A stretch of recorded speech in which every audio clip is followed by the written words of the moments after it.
после выпуска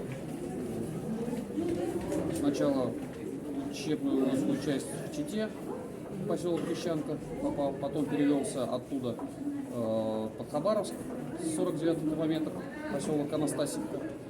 Вот.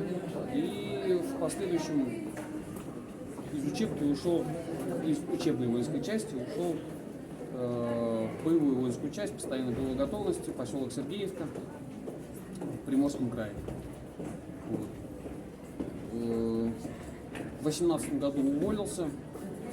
Ну, с 2014 года, конечно, все наблюдали, что происходило на Донбассе. Вот. Тоже все ждал, когда нам дадут команду.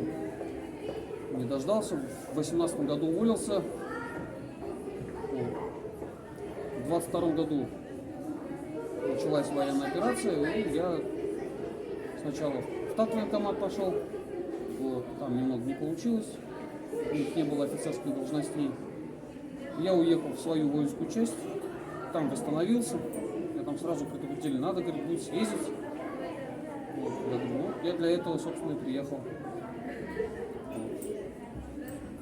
И с 5 ноября 2022 года по июнь, да, по июнь 2023 был